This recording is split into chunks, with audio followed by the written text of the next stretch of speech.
Selamat siang, perkenalkan nama saya Babelonia Legenda Herman de Jesus. Saya mahasiswi dari Stika Susantara Kupang, kelas KPN 19A. Pada kesempatan hari ini, saya akan memperjelaskan materi farmakologi tentang yang pertama, peran perawat dalam pemberian obat. Yang kedua, peran kolaboratif perawat dalam pemberian obat. Selamat menyaksikan.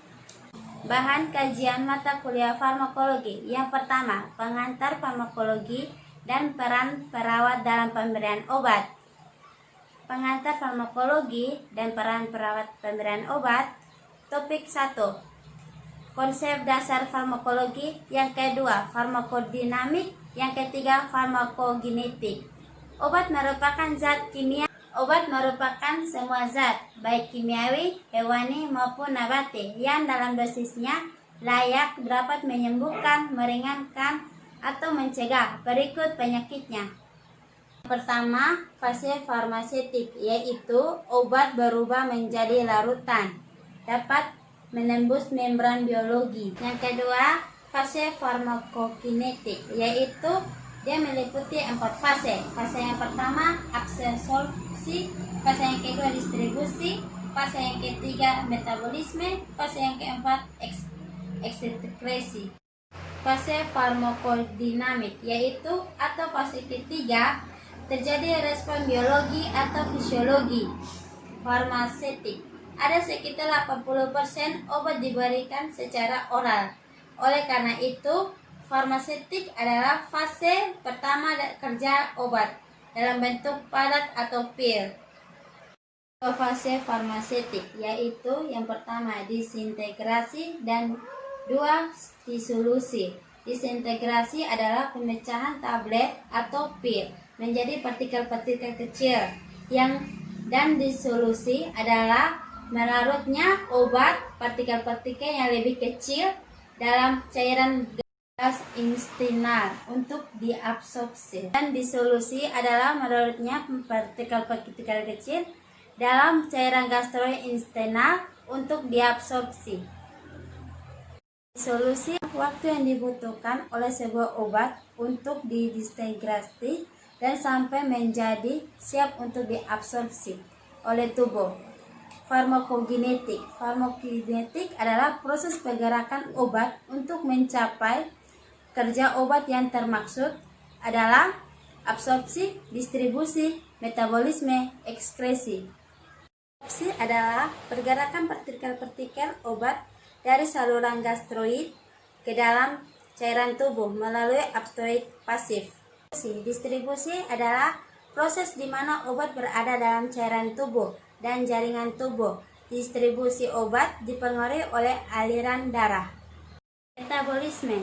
Hati merupakan tempat utama metabolisme. Kebanyakan obat dinamiti oleh enzim-enzim hati dan kemudian diubah atau ditransformasikan oleh enzim-enzim hati menjadi metabolisme atau zat yang larut dalam air untuk diekskresikan.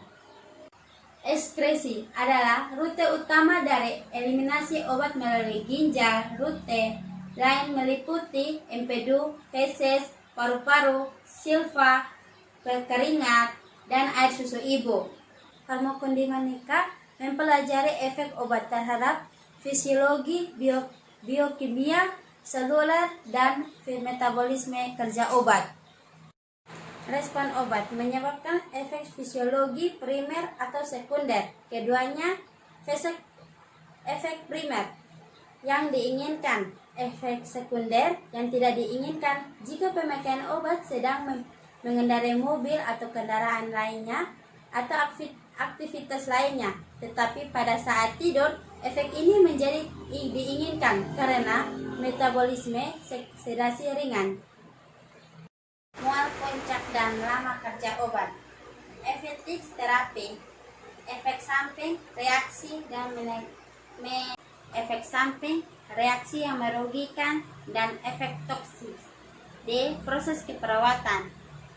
Pengkajian. Yang pertama, ingat bahwa obat dalam bentuk cairan atau pil. Ingat bahwa obat-obat yang dalam bentuk cairan atau sirup diabsorpsi lebih cepat daripada obat bentuk pil. Yang kedua, tanda-tanda toksisitas obat jika memberikan Yang kedua, kajian tanda-tanda toksisitas obat jika memberikan dua obat yang berkaitan dengan tinggi dan protein. Yang ketiga, efek obat samping yang non-spektif dan non-selektif. Intervensi keperawatan. A.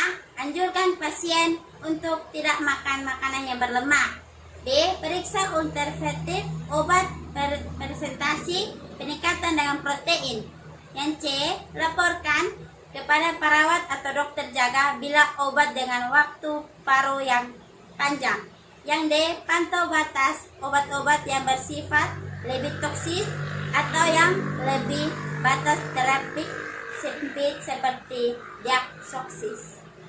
Yang kedua, peran perawat dan hak pasien dalam pemberian obat.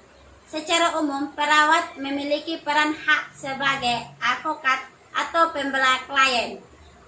Koordinator kolaboratif konsultasi. Salah satu pendekatan yang digunakan adalah dengan proses keperawatan meliputi pengkajian, diagnosa, keperawatan, perencanaan, dan implementasi. Yang kedua, peran perawat dan hak pasien dalam pemberian obat. Secara umum, perawat memiliki peran hak sebagai advokat atau pembela klien. Koordinator kolaboratif konsultasi. Salah satu pendekatan yang digunakan adalah dengan proses keperawatan meliputi pengkajian, diagnosa, keperawatan, perencanaan, dan implementasi. Untuk mencegah kesalahan dalam pemberian obat kepada pasien, perawat harus memperhatikan beberapa hal berikut ini. Kepuasan pasien rasional. Untuk yang pertama, kolaboratif perawat dalam pemberian obat. Perawat berperan penting dalam pemberian obat kepada pasien secara aman dan rasional sebagai hasil dengan baik dokter kepada klien. Inflamasi adalah respon terhadap cedera jaringan dan infeksi. Yang kedua, obat anti-infeksi. Infeksi adalah antibiotik. Antibiotik ialah zat yang dihasilkan terutama fungsi yang dapat berhambat dan reaksi merugikan. Beberapa antibiotik bekerja terhadap dinding sel atau membran sel. D. Golongan obat antibiotika. Berdasarkan spektrum aktivitasnya, antibiotik dibedakan menjadi antagonisme, berspektrum sempit, dan berspektrum luas. Kerja dan reaksi merugikan. Beberapa antibiotik bekerja terhadap dinding sel atau membran sel. D. Golongan obat antibiotika. Berdasarkan spektrum aktivitasnya, antibiotik dibedakan menjadi antagonisme, berspektrum sempit, dan berspektrum luas. Fuging. Jamur atau fuging merupakan tumbuhan yang tidak memiliki klorofil, sehingga tidak mampu melakukan fotosintesis untuk memiliki kehidupan sendiri. Obat antivirus. Virus adalah organisme seluler yang karena ukurannya sangat kecil, yang hanya seperti dilihat menggunakan Microsoft Illustrator. Yang kedua, obat-obat menggunakan sistem pencernaan. Obat anti diare, obat laksitiva, obat antiemetik, obat anti tuktak. Demikian penjelasan dari saya. Semoga bermanfaat. Tuhan Yesus memberkati.